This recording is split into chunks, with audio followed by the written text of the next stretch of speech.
On behalf of your host, Steve D, this is Bruce Buffer saying thank you for tuning in to Xtreme Lyfe.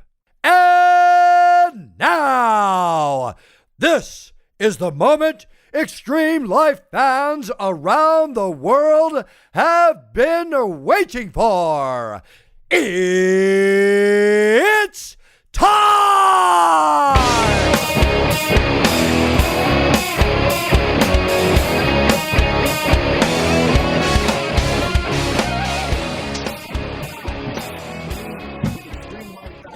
Xtreme Lyfe Podcast.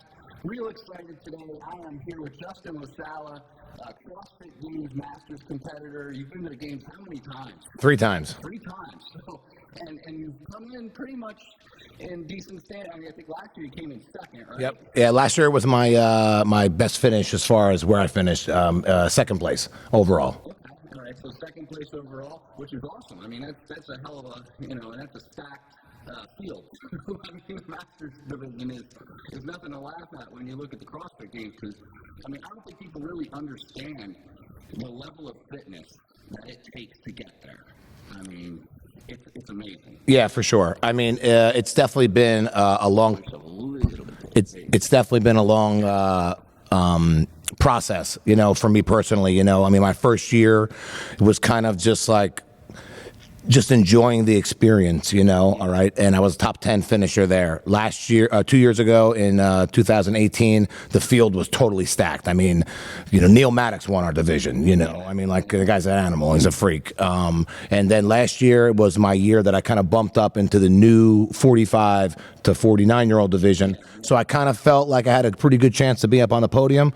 So I made some changes to, my diet. That was the one thing I really wasn't attacking so well. But That's the thing people often neglect, too.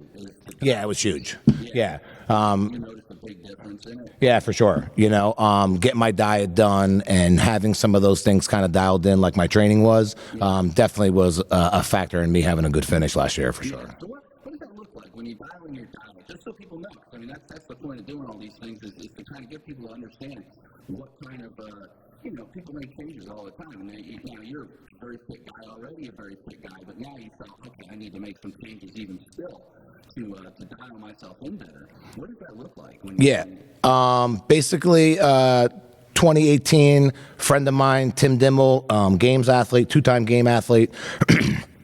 He kind of saw me in between workouts eating gummy bears and, Swedish fish and, and he was just like, Justin, what are you doing? He's like, you're killing yourself here, So he dialed in with me with a guy named Dominic, who's hooked up with Working Against Gravity, and basically what happened was, he asked me a lot of questions. There was a lot of phone conversations and stuff. And come to find out, I really wasn't eating enough, Yeah, excuse me. Yeah, yes and no. I mean, in a lot of ways for me, I'm like a creature of habit. I could go ahead and eat the same foods over and over and over again, but I really wasn't looking at what I was eating. I was just eating kind of like what I liked and what I thought was going to be good for me, I was having ice cream and, and candy bars and stuff like that. And really what it allowed me to do is to start to look at what I was eating. I could have a banana, but I could also have another half a meal instead of the banana. So I got totally hooked up on macros.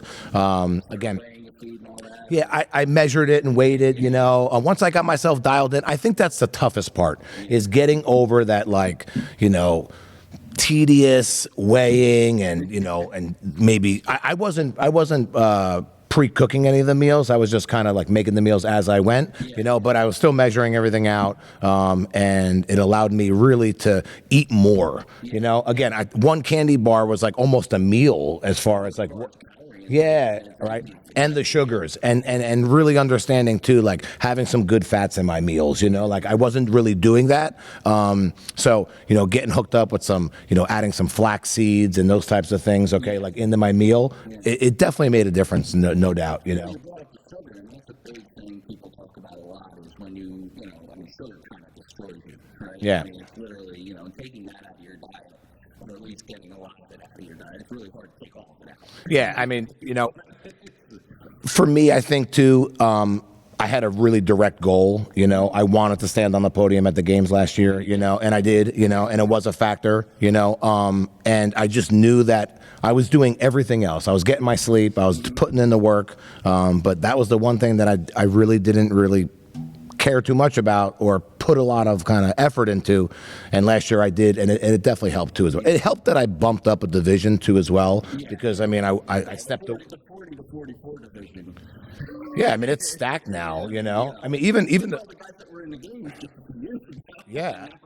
I mean, you look at the 35-year-old division last year and probably moving forward, it's all former individuals games, I mean, Nick Uranker won it last year. He's like, I don't know how many times he's been to the games, Someone said to me a while back that it would probably be easier to be a high school student and have a goal to make it to the NFL than it is to make it to the CrossFit Games at this point.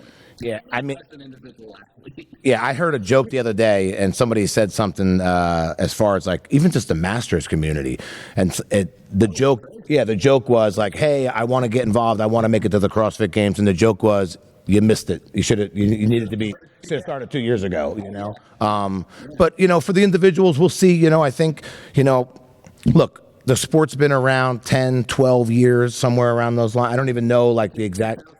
Yeah, it started before that, but I think the first games was 2007, and James Fitzgerald. Yeah, and he's a master athlete, and he's a OPT, OPEX. Yeah. Right. Yeah. Actually, I just heard a podcast of him on the Masters Fitness Collection about he's trying to get it involved in like the Olympics or something like that. Yeah, maybe. Yeah. I don't know the details on it. I know that he's involved in a whole lot of stuff. Right. I actually used to train through OPEC. Okay. Yeah. I trained with, I don't know if you know Robin Lyons. Robin Lyons, she was at, I believe, I forget which game she was at. Right. She was at the games years ago in the early stage. I mean, we talked earlier, too, about the right. Because you would ask me, how long I've been doing it. And I told you, I think 2012, 11. Yep. It was the year they had it was 5 minutes of burpees. It was 7 minutes of burpees. It was 7 minutes of burpees. That was 2011 or 2012. My first open was 2013. First open workout I ever did was burpee snatches ladder. Yeah. And I actually hit 165 for one rep. It separated me. Yeah, it was a 1RM for me at that point, and it separated me between like, I don't know, 40,000 people who couldn't hit 165 at that time, I mean, it used to be like if you got to the muscle up. Yeah, right. Yeah. Yeah, listen, I mean, you watch the girls like struggle in 2011, 2012 on the muscle ups, and now they're 20, 30 to stringing together, One of my favorite workouts to watch, I think, still to this day, Amy Dorstar is struggling. I mean, yeah. Amy got her first muscle up in the CrossFit Games. Yeah. I think doing Amanda. Maybe that was the workout. I'm not too sure. Yeah, because it's snatches and muscle ups. Yeah. So, yeah, 975, I think. Yeah. But yeah, going to your point though, the game has just grown so big now. I mean, I think there's gonna be that youth movement, where everybody who started CrossFit in 2012 is, their kids are older or they have kids now and they're getting their kids involved in CrossFit. So you see this youth kind of movement of young athletes, I know through Misfit, I know, Gigi, who took second in the games last year. I think she's a 14 or 15-year-old girl. She's killing it, I mean, she's a beast. You go to the games and you see these teenagers there, and they're snatching 175. The guys are snatching 225. I mean, they're putting up just monster numbers. So the level, the field is just getting stronger and stronger every year for sure. And it's like you said, that if you were coming into CrossFit now, and look at somebody who is a phenomenal natural athlete. Right. Or you have a lifting or gymnastics background. That could be the learning curve for either one of them. I mean, it took me forever to kind of get to a point, and I taught a lot of people early on, and I have a lot of things that I still struggle with. Yeah. To this day. Yeah, for sure. I've been doing it a long time, and it's always, you don't realize it, people don't understand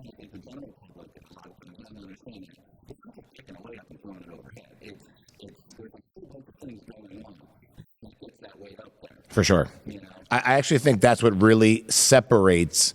I think 10 years ago, you could have been just a good athlete that just got the weight over your head or cleaned it or whatever, no matter how ugly it looked. But now it's such an efficiency game.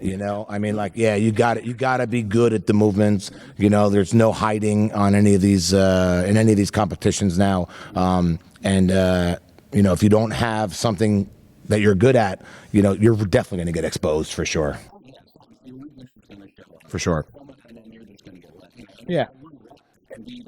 Yeah.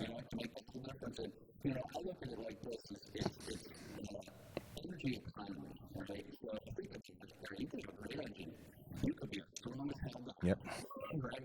Right. Oh God. I don't even know if, most of the average CrossFitters could even hang with any of the girls that go to the games. Not even close.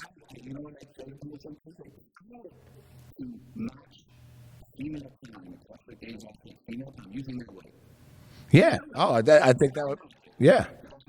I find.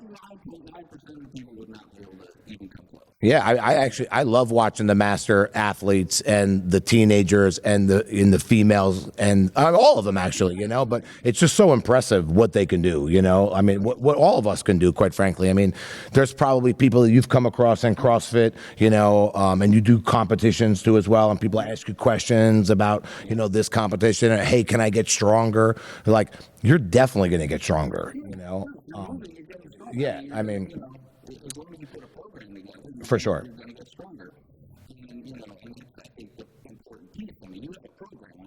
Yeah.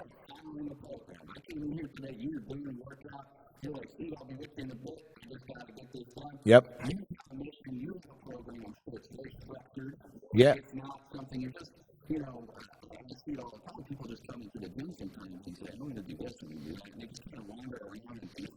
Yeah. Right. With a goal at the end, like 6 to 8 weeks, even a 16-week cycle. Right. Something you're doing that's going to get you to a third.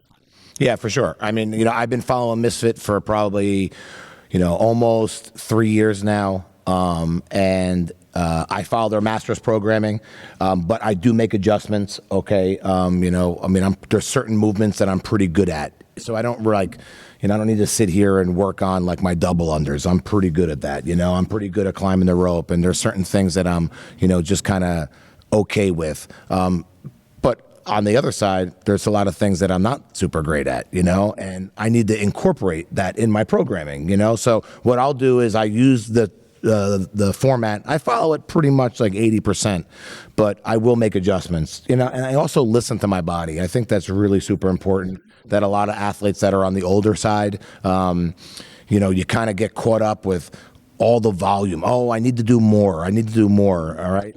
Yeah. Some people are just, listen, when I tell people what I do, there's some days that I have a lot of volume, but there's other days where, I'm just gearing down the intensity. I'm just getting in the work, Yeah. It's almost impossible, really, to do that. Right. Yeah.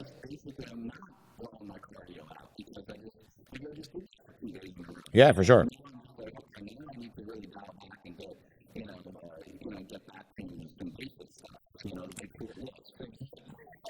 Yeah, I totally agree. I mean, one of the things I like about Misfit too is that they have everything in there, like some programs may not do a lot of deadlifting or not do, one of the things I like that they put everything in there, but these programs, whether you follow Misfit or Ben Bergeron or Outlaw or any of these Invictus, you still need to make some changes that are more tailored to you personally, Yeah. Yeah. People function differently, no matter what. For sure. That's one thing I think is extremely important. That's one of the things with CrossFit that I've always kind of had me a little, so we're all going to the same class, we're all doing the same thing, but we're not all going to the same place. Right. Yeah, for sure. Or using the same weights, or using, again, you go into your regular CrossFit gym and you put, 21, 15, 9 Fran on the board, most people can't even do one pull-up, let alone 45, So, yeah. That's a sprint workout, I mean, well, I can't tell you how many times I tell people that, if you have a Fran time of 12 minutes, I mean, like, okay. I get you're getting the work done, okay? You're accomplishing the work. I totally understand that part. But as far as trying to meet the guidelines of that specific workout, I would say it's got to be under 6 minutes, I mean, yeah. Right. For sure.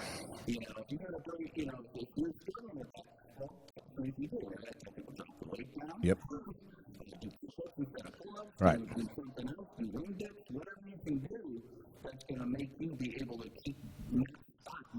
Yeah, to get that stimulus too, I think is key. You mentioned it before. I think a lot of times we're so focused on like just getting the work done, all right, that we don't really get it done well, okay? And what happens is that you won't never be able to speed it up.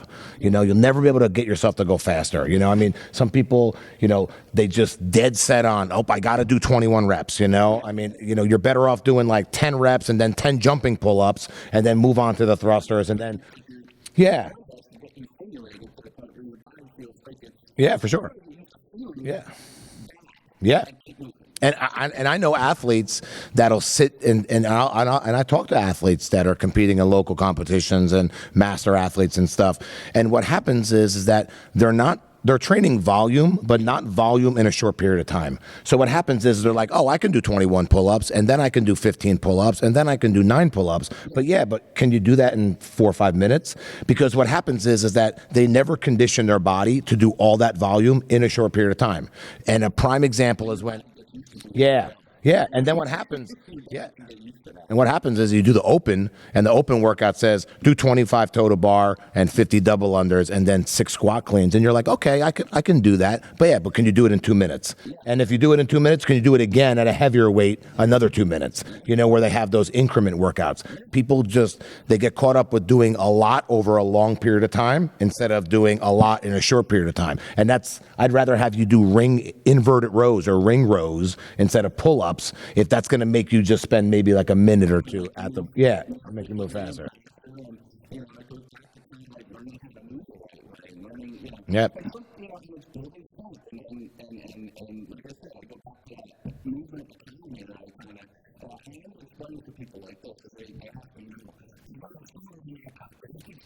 Right. Yeah, for sure. For sure. Big time.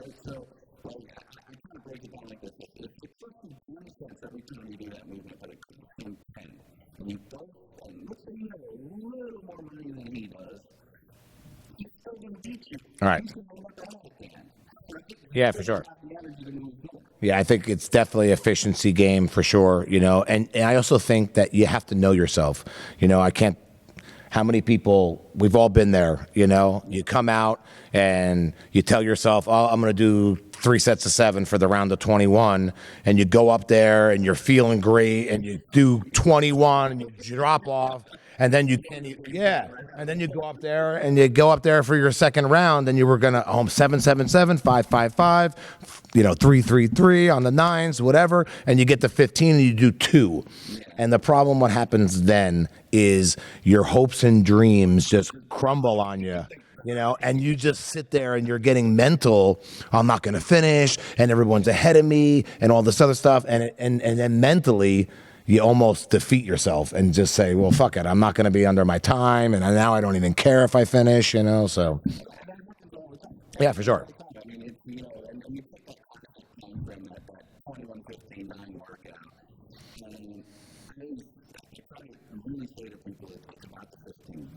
Yeah, for sure. Yeah. Right. Yeah, for sure. Yep. Yeah, it does. It totally falls apart. And then there's some movements depending on, I mean, Fran, I think for, a lot of athletes, Fran isn't as bad as like, Diane would be in the sense that, when handstands go away, I mean, you can't just like, granted, you could probably hang yourself on the bar and do a big single, something along those lines.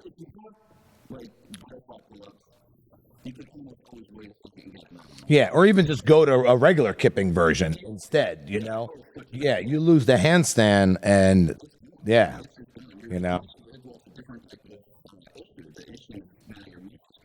Yeah. Yeah, so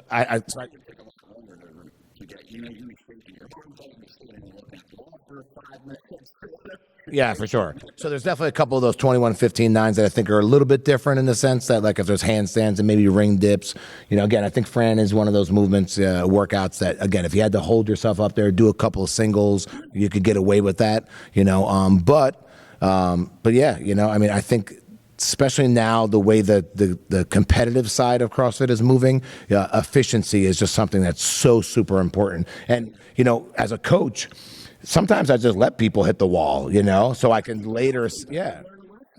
As long as they're in, not putting themselves in harm's way, a lot of times you just, listen, just stop, stop, please, but, I do think, just overall, most of the people, they kind of just get ahead of themselves and they're just, they have a time in their head and they don't hit it and they defeat themselves in a lot of ways, but yeah.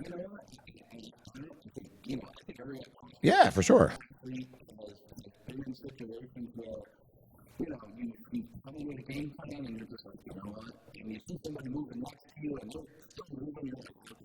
Yeah.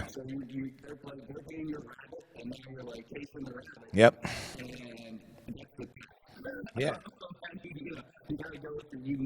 You can only do what you can do, no matter what the other person's doing. No question.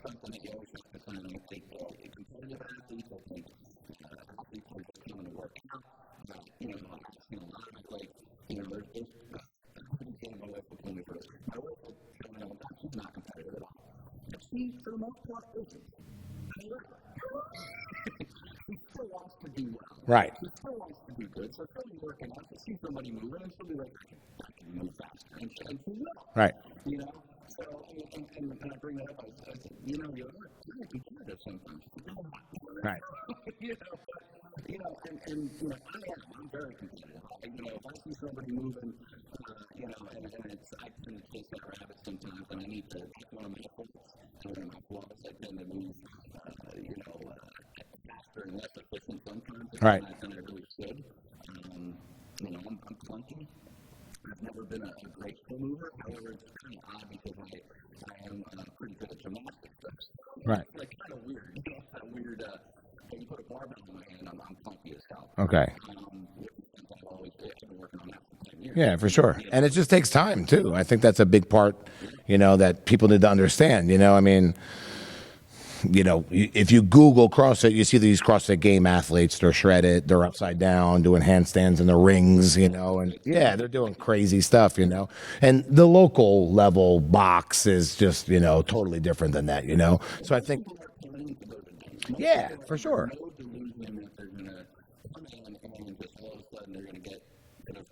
Yeah, for sure. Yeah.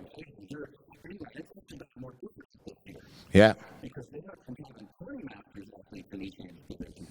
Yeah, that was the same way last year. So last year was the first year they just did 10.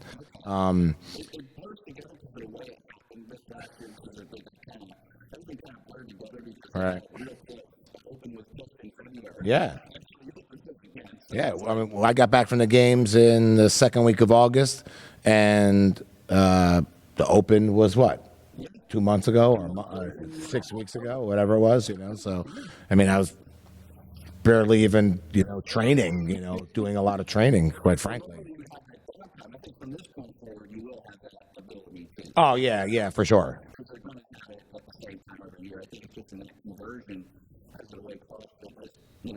every year seems to change, but this year was probably the biggest change of all. Yeah, for sure. Because Definitely. they kind of said, okay, well, they're giving it back to the community now.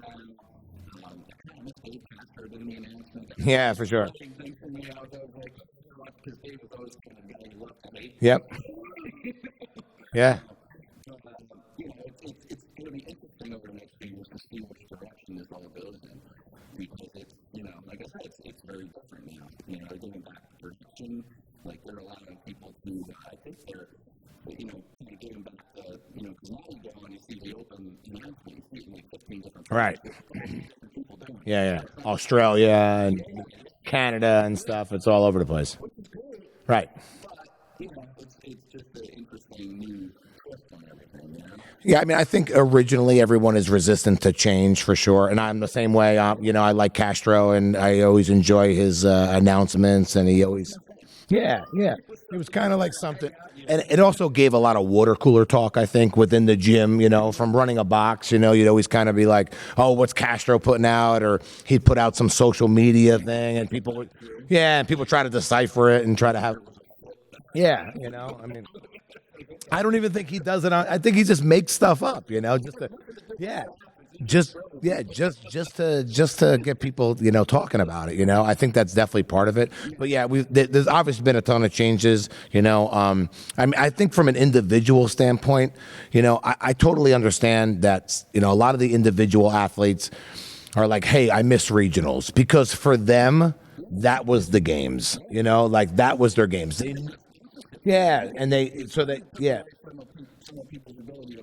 For sure. Definitely at like that regional level, 100%. But I think what it allowed it to do, though, is it allowed, some of these other competitors to really make a living at the game. I mean, because, not even using like someone like Frazier, using somebody like a middle along the line. They go to Dubai and they take top 10 and they're getting 4,000 or they're getting 10,000. I mean, you go to Wadapalooza and you take, top 5, you get 10, 20,000. I mean, you do a couple of these competitions, and with your sponsors, these people could actually make a living at them, And I think the thing that's huge about it is regionals never had like some of the things that you see at the games, like swimming and, like these long runs. It was on a true form or something like that, so I think it just kind of, I mean, at Rogue, they had the shooting event, where they had the ski erg and shoot, so it kind of makes these athletes be that much more well-rounded. They got a bike, you got to know, I mean, like, Frazier and these guys have coaches for swimming, for running, for lifting, for nutrition. Yeah, he's been with, because he's up at Mayhem. They're all up in Mayhem and stuff. Yeah, that's like the place to be, Yeah, and good for them, Yeah, they're killing it. Yeah, I mean. If you can do that, that's awesome. Yeah. I mean, but it's like I said, it's not the normal athlete. It's not going to be good. The normal athlete's going to have a program that they're going to go to, and they're going to work out. And if you do well in a couple local competitions, you're happy about that. Yeah. That's for the most part. I mean, there's some really good local competitions, especially here in New Jersey and in this area. I mean, CrossFit Open, the Garden State Open. Yeah. Is, Yeah, that's 908. Tim Carroll runs a great event up there every year, and it's we've all been there for sure. That's right. Yeah, that's where we met actually. And actually I had Bart Zimmerman working out with me on Friday yesterday. So yeah, it's a beast. But it's great. There are a lot of really good local competitions around here. But that next level is totally different. Like again, this is for most of these guys, it's their job. I mean, it's their job, really. And it's real. Like I said, one of the things that you get into, and I hope it doesn't get lost, is because one of the things that got me into CrossFit was, I love the fact that there was this thing called the games out there, and it really keeps people focused on, there's this whole other level. Yeah. This whole other level athlete, which includes you. athlete, and you brought up earlier as a master's athlete, because I'm a master's athlete too, I'm 47. I think you're 45, 46. I'm 46. I'll be 47. So last year was my, same age. I know for myself that, I have to train differently than I used to. I can't train the same way. You notice, or even in people you train, what's the difference? The biggest difference in the like masters athletes as opposed to, let's say, the 20-something athletes. Yeah. I think the biggest difference for me is I can still compete and probably beat a lot of them, but I have to lay there for a while. Right. Or tomorrow. Yeah. I mean, I think the recovery is definitely the first thing that comes to mind. Like our bodies are just obviously, we just don't bounce back kind of like we used to. I mean, even just talking about, I have members, they're like, every day, you got to train every day. You got to train every day, and then I tell them that, hey, I never do more than 3 days in a row. Never. I mean, for 3 years. Yeah. I'm pretty much 3-1-2-1, So I was off on Thursday and I worked out yesterday and today, and I'll be off tomorrow, and I'm pretty much, my off days are pretty much off. So I try to tell. Yeah. I don't believe any of that active recovery, Yeah, right. Yeah. I mean, Misfit does a good job of putting in like a couple of flush exercises, whether it's like a 30-minute run or bike or like a row or like a C2, which I don't have a C2, but really big on that. The route lines used to have me do that at least once a week. Yeah. Yeah. Really slow. Don't get your heart rate up there. Yep. Conversational. Yep. Conversational pace, is how they label it, but it is a good, sometimes I'll just like mow my lawn, all right, and just use that as something, but yeah, hopefully not, yeah.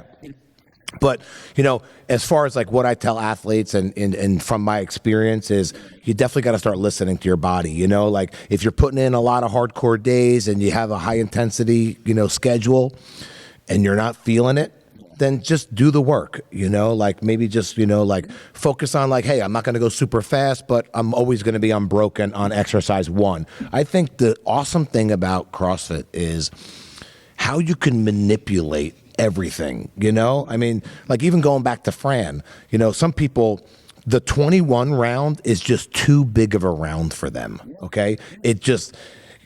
They come out too hot. All right. They do too many reps. I'll tell people, look, it's 45 reps. Do 15, 15, 15, 3 rounds of that. Okay. All right. And it's the same rep scheme. Okay. All right. And it'll maybe just save them that early 21 round. I think making adjustments, like I did a workout yesterday, and I was just moving steady. The one exercise I said, listen, I'm going to do the toes to bar unbroken. But after that, the next exercise, I don't care how slow. I'm going to keep moving, but I'm not trying to kill myself, So I allowed me to kind of like really focus on the toe to bar aspect of the workout. All right. And just allow the second part to be something I was just going to kind of move through. I don't think most people do that. I think they look up at the board. It's 135. I got to do 135, or I got to do this, or I got to do that.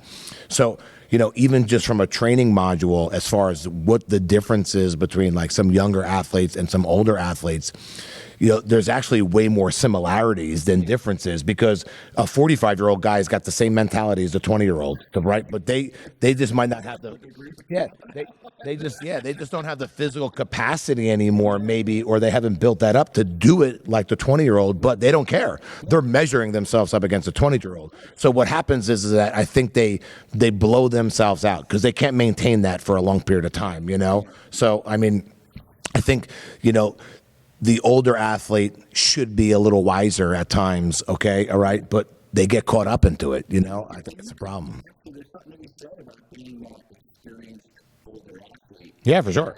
We've seen it before. Oh, yeah. Older athletes, and still win. What was that year? Well, the year Maddox won the games in 2018, he went to regionals and took like top 10 or something like that. That same year, remember Tom Ramirez went up against one of the young athletes. Remember in the Open? Nicholas Palladino. He's a Jersey kid. Is he Jersey? Yeah. He's out in Mayhem, too, I think, now. Yeah. Yeah, they're all. I mean, that's where you go, you know? I mean, yeah. I mean, if I wanted to learn how to play basketball, I would have went to Jordan's house, you know? I mean, at least when I was a kid.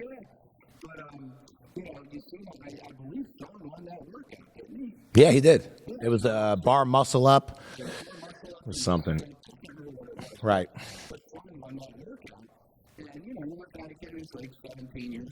Right. Because a beast. Yeah. Yeah. He tore his bicep, I think, one year, maybe 2 years ago at regionals, I think. I think that ring dip workout, they were all doing those ring dips or the muscle ups, one of them. I think he hurt his bicep or something, or his shoulder or pec, or his pec. Yeah, pecs. Yeah, for sure. I don't know. I forget what the rep scheme was, but yeah, it was. Right.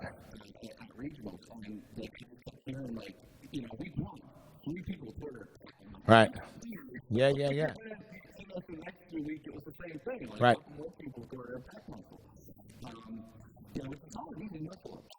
Yeah, I don't know. I think maybe the kipping version, you know, because you start adding speed to a lot of these movements, you know. I don't really know. I don't know, you know, why the reason it was, but I do remember that year there was just a weird number of people getting hurt. Yeah. Right.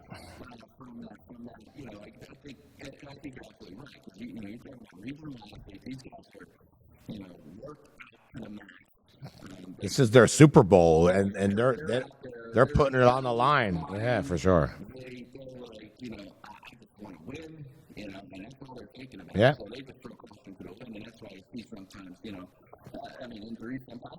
Yeah, I mean, that's in any sport, though, too, I think. I mean, you turn the football game. Yeah.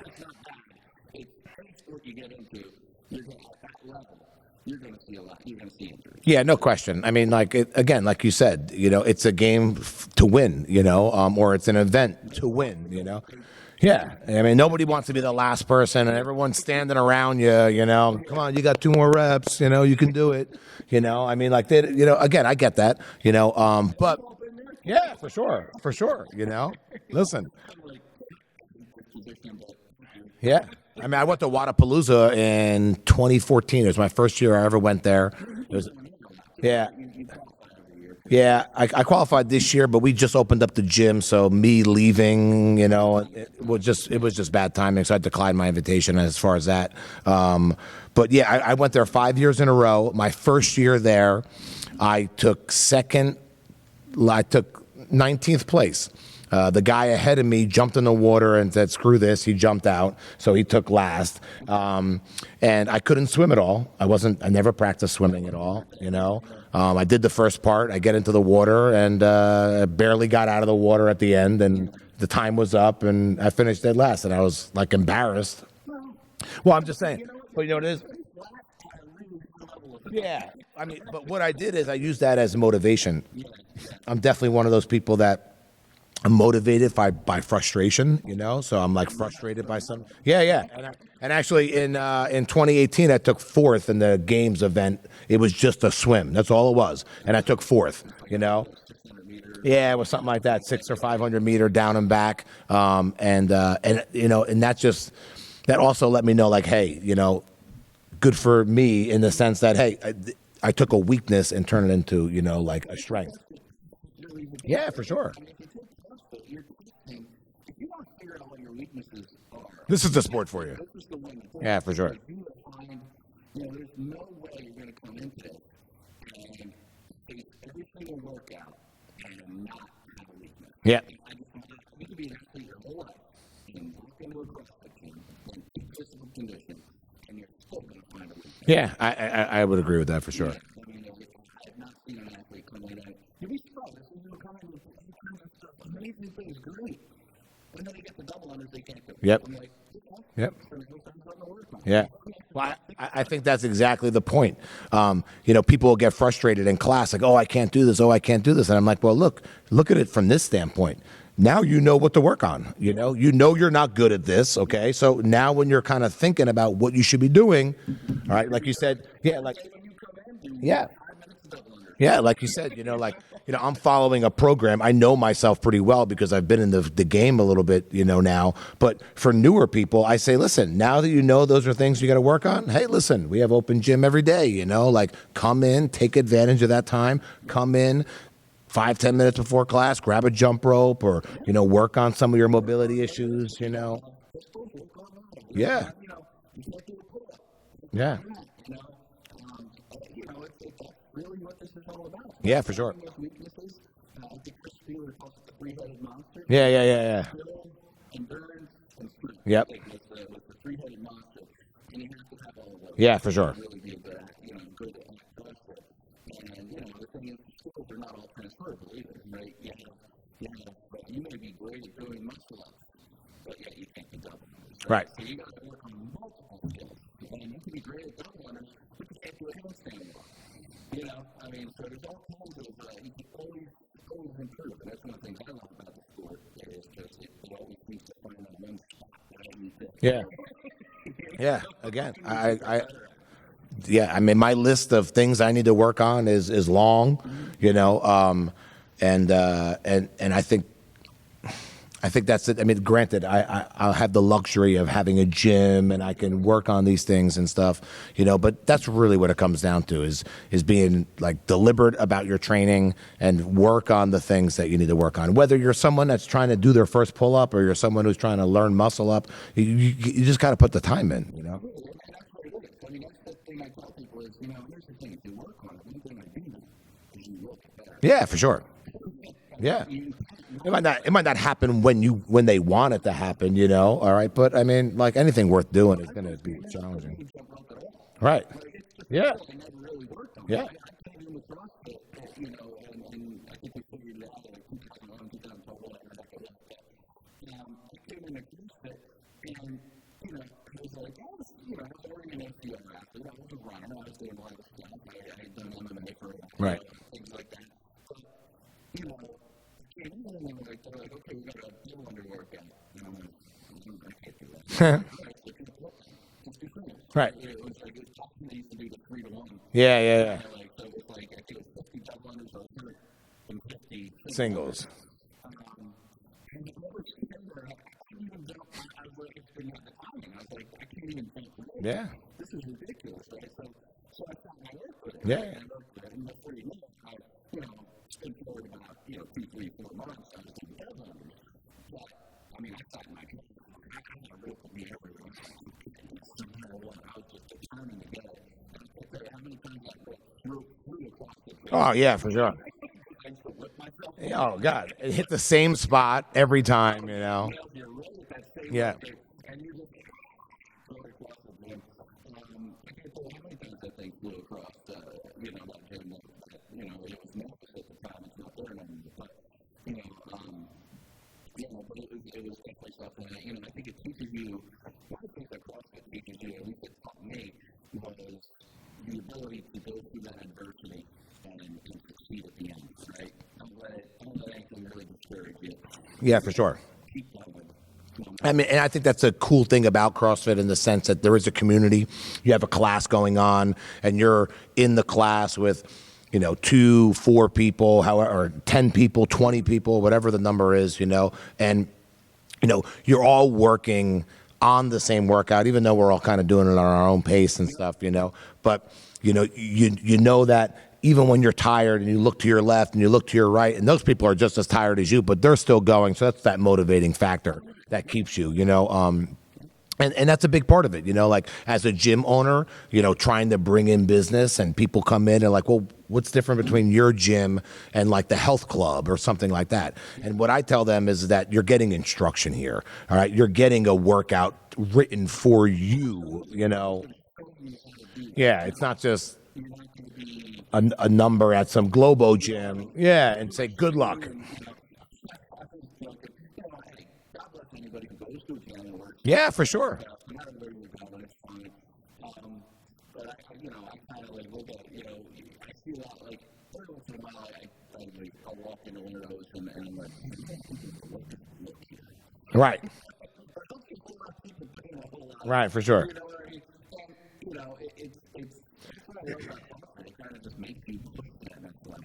Because no one's going to put you in a global gym. Right. Unless you're a personal Yeah, or you got maybe you got a friend of yours or something like that. But I think even that, I think most people that are at the health club are there for looks. Yeah.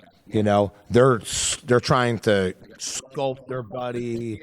Yeah, they're trying to sculpt their body, all right, to what they want them to look like, And I can't tell you how many people come into a CrossFit gym and they want to change how they look, and they think that, I'm not doing any bicep curls or, I'm not doing these things that I used to kind of traditionally do, but they're seeing results because these are full body exercises and stuff. The joke of CrossFit, especially when new people start, is, hey, when do we do abdominals?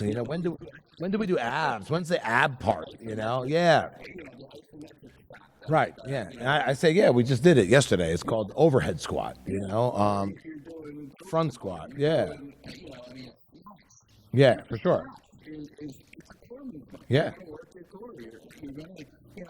There's a huge misconception too. Everybody wants a beach body, right? But they want to go to the beach, they want to be real. The misconception is, I'm going to work my back together. No, right. What you need to do. You need to change what you eat. Yeah. You need to change.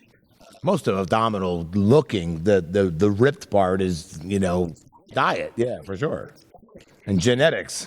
It's basically losing a little bit of weight and changing your calorie intake and changing what you're eating and doing a lot of things. Yeah. And some people are different, obviously, even if we all had if we all did the same exact training every single day and we all ate the same exact thing, okay, and we all did everything the same, there's still going to be people at the top and people at the bottom, there's definitely going to be something along those lines. There's mental toughness and there's people that do better than they can and there's people that, are really good at potential that don't perform as good as they potentially might be able to because they maybe don't put the work in or they don't have the mental strength, Is a negative, yeah, big time. Yeah.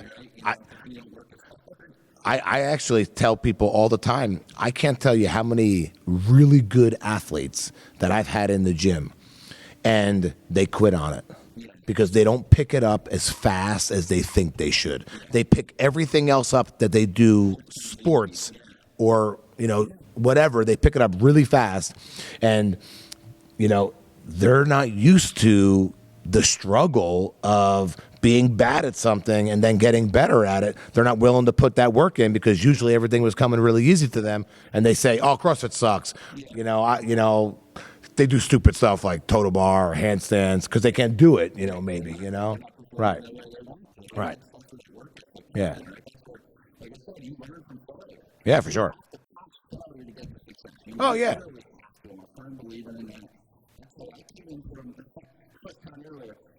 I came from an OPR background. Obstacle course races, partner race, all that stuff for years and years, even before I was doing CrossFit. Right. That's really what I came across it. I wouldn't keep telling me that. I'm like, what's the name? I'm starting to slow down. I'm not getting what I want to be. I'm not hitting, Right. You should go to CrossFit. It's a whole lot stronger. It's a whole different, gets you moving differently and whatever. So finally, after months and months of hearing people tell me that, I decided I'm going to walk into this CrossFit box. And I come in with, and bullshit going on for the most part. The delusion that I'm going to come in here. You kill it. I can't remember what the first workout was. Stumps and double unders, not double unders, and something else. There's some, triplet. Right. Triplet workout. And it was 4 times, and it was 6 rounds or whatever. And I remember, laying on the floor after that workout, and it took me, nobody else was finished. Somebody else was done, 2 minutes before I got done. And I remember sitting there feeling like a big shithead. Right. And I just Jesus, I really need to look at this a little harder. Yeah, for sure. Really not what I thought it was.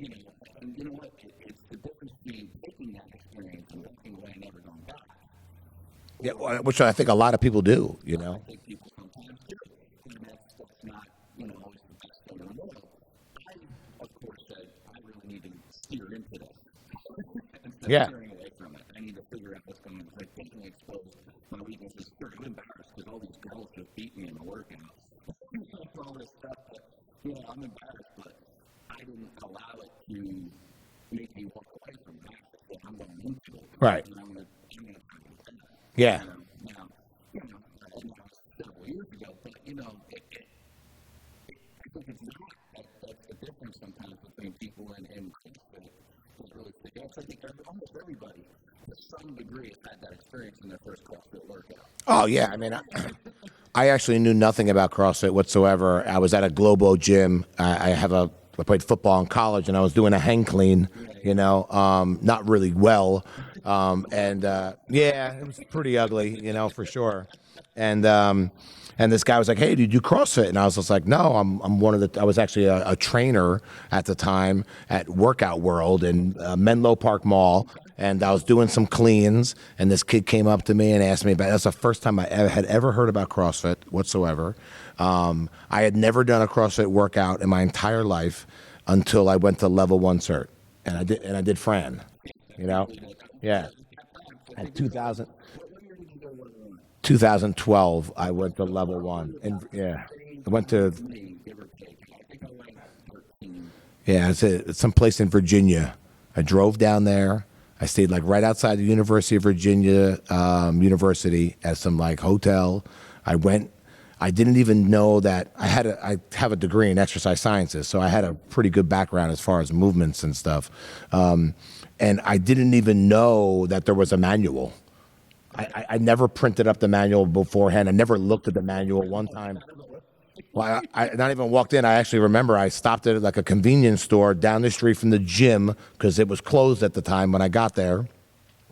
I went into the convenience store to get a coffee. There were these 2 other guys in there. The guy I saw it, he had a CrossFit manual. And I said to him, "Hey, where did you get that?" He's like, "What do you mean, where did I get that?" Yeah, he's like, "We printed it up online." He's like, "You don't have one?" And I'm like, "No, I didn't." So when I went there, I got one of the, I forget who the people were. Chuck Carswell actually was one of my instructors. He's actually one of the head judges now for the games. They gave me a manual. All right. I actually looked it up online too as well. But, and that was that's how I got the manual. Anyway, I did Fran that day, strict pull-ups. Okay. I think it took me 11 minutes or something like that, I did thrusters 95, but I didn't do them unbroken. And I wanted to vomit. That was the first time I had ever done a CrossFit workout before. I was doing jumping singles at the round of 9 on pull-ups because my arms were shot. Everything was just dead, Yeah. I had no idea. I didn't even know what kipping was at all. I had no baseline for anything that was going on at all. Yeah.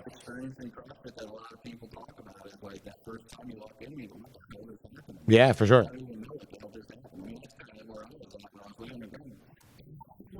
Yeah.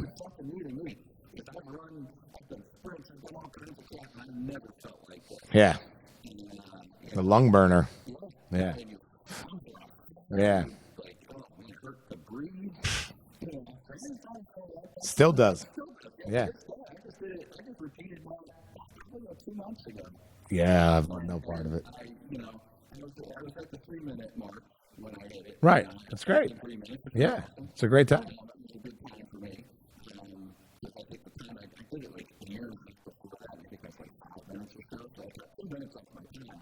Right. Literally doing the thing. It just, I wanted to see where I was. Right. Yeah, for sure. And that's the beauty about it. It's a baseline, And I was still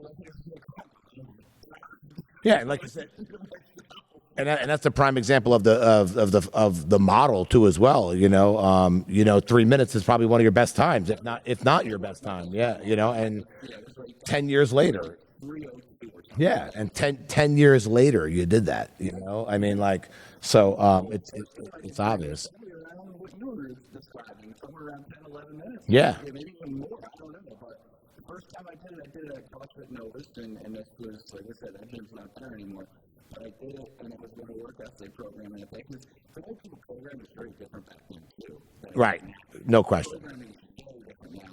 It's definitely evolved. Less focus on individuality at that point as there is now. I mean, sure, you could scale stuff, but it was more or less, we're going to come in, we're going to do some, crab walks, we're going to do this, we're going to do that, which we still do sometimes, but not like, that was kind of like the model at that point. And right. Then you do maybe some strength, maybe. Most gyms didn't even do strength at that time. And then you just do the WOD. Right. Whatever the WOD is, whether it's a 2-minute WOD, 10-minute WOD, 4-minute WOD. For whatever. It didn't matter. The model was a bit different then, so it was kind of like, I remember doing it, and I remember anything in like 10 minutes. Which is, yeah, that's fine. Yeah. People weren't doing, you weren't doing a whole lot of 2-minute frames at that point, I don't think. I mean, there were people doing it online, but, yeah, it was few and far between, right. Yeah, I mean, I remember seeing the one guy do Fran in like under 2 minutes. I think he was at Gorilla Fitness or something like that. Yeah, and he just totally crushed it, Right. Right. Yeah. But they're crushing it, I mean, obviously it's for these guys it's a under 3-minute workout, somewhere around 2:30, somewhere, and they're cruising and they're doing 90 reps in under 2 minutes, or it's a lot of volume, in a short period of time, for sure.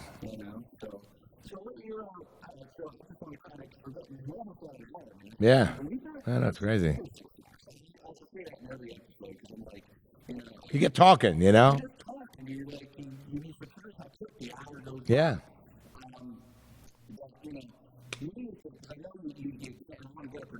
Yeah, for sure.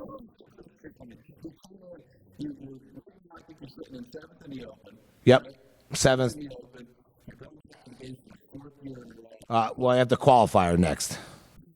So we have the online qualifier. Yeah. I'm hopeful.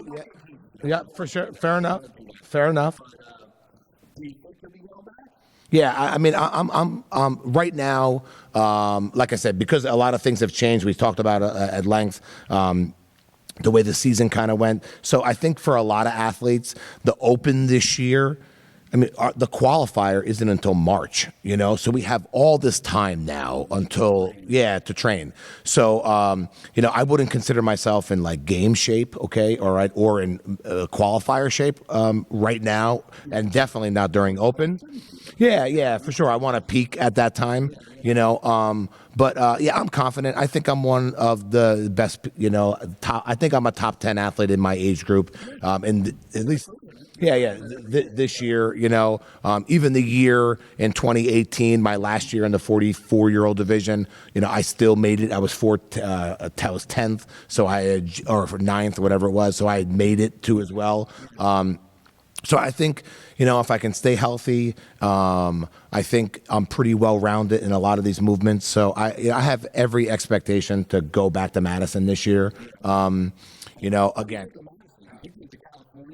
Oh, I've never been to California though. Yeah, no. The first year I went, from that. So I only know Madison. Yeah. I mean, I wouldn't be able to speak on that. Obviously because I haven't been there. But Madison's a great town. Yeah. Okay.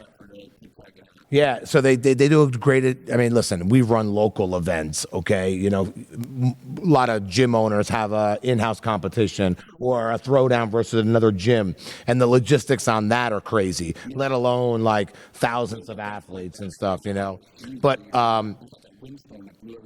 yeah, for sure. I remember that. Yeah.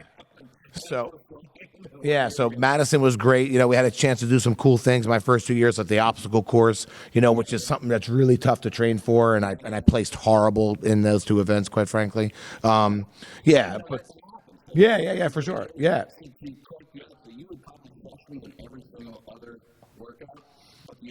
That might be something that, for sure. Yeah, for sure. It's your background, for sure. But, yeah. I think they were letting people run it.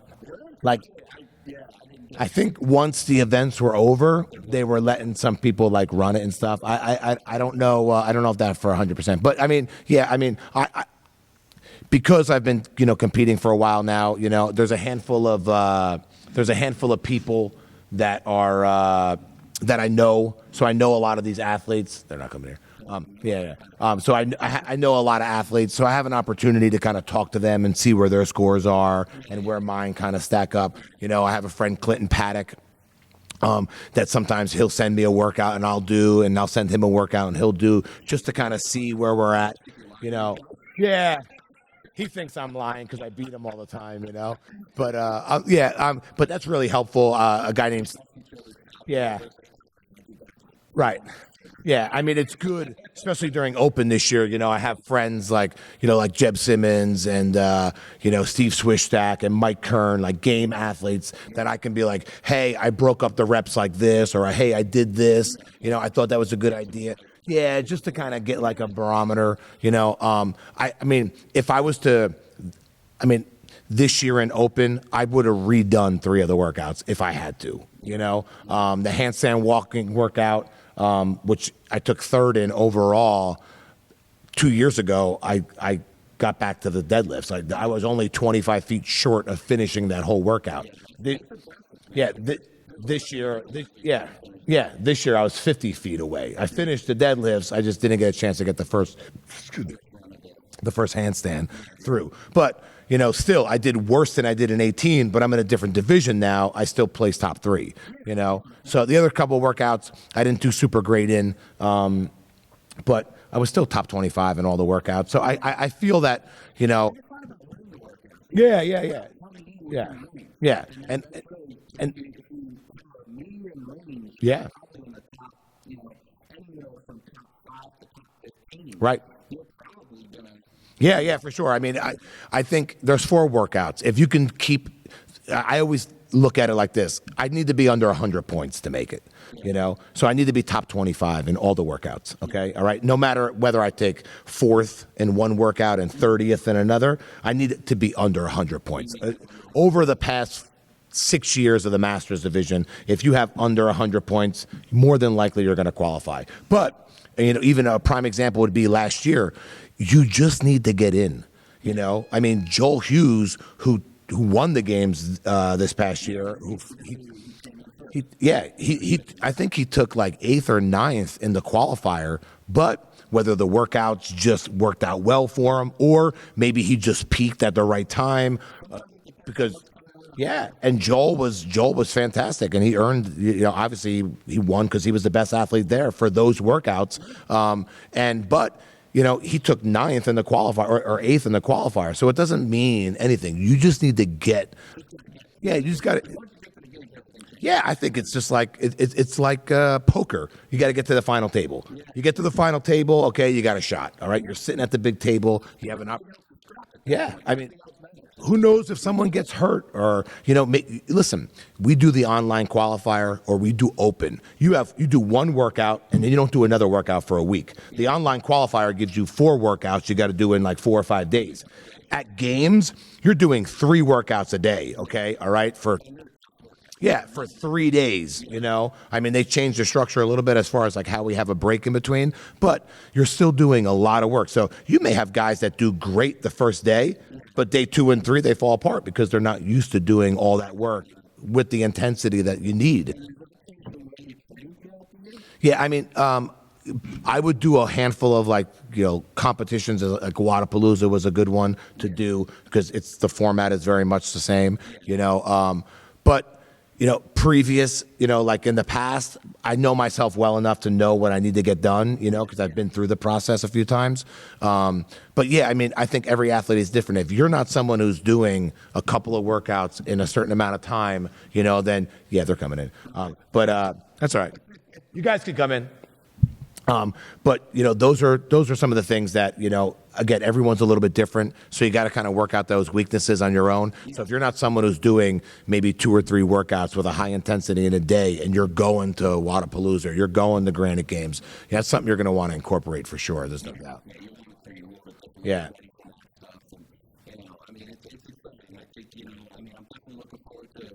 in the alcohol Yeah. sector, and I may try to get out there this year to check out the medicine. I think Justin Lasala the first year they did medicine. I was 16 then. That was my first year. Or 17, 16, 17, I think. Sorry. What's it, 19? It's 17, 18, 19. Yeah, 17. It was 2017. Yeah, hopefully it's definitely a fun experience. It's just, I want to get back out there, check it out. So hopefully I can get out there and support you there. Yeah. You have the online class that are coming up. So I wish you the best one. Yeah, thanks. Awesome. We got a great gym here that just opened up. Yep. Garden State Athletics. Definitely awesome. I'm definitely going to try to drop in. Yeah, man, let me know whenever you want to come. Yeah. So I can certainly shoot up here and then, definitely drop in, check out Cool. your workouts and get some pointers from you. Yeah. Definitely a guy who knows how to get to the games. Right. You've done it 4 times. I mean, like I said, you're going through your stats before the games today, and it's like you were 8th place in the Masters division, 18 is the 13th, last year you were 2nd. Yep. So things are going Yeah, it's pretty cool. for you. So it's a pretty cool track record.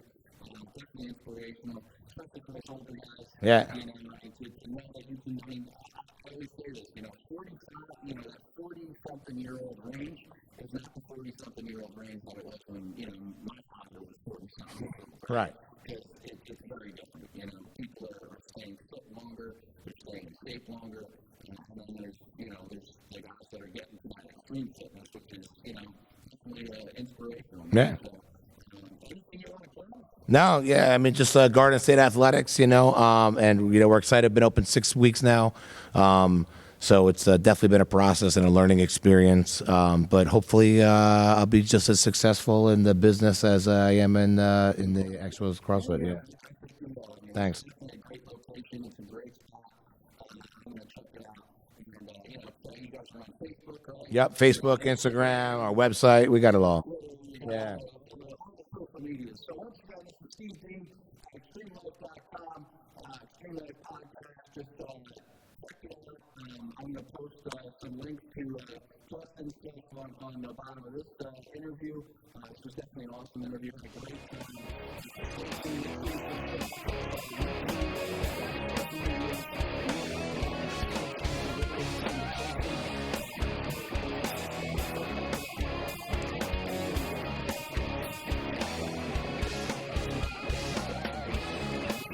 Thanks, man. Yeah, appreciate it, Steve. Thanks for coming out.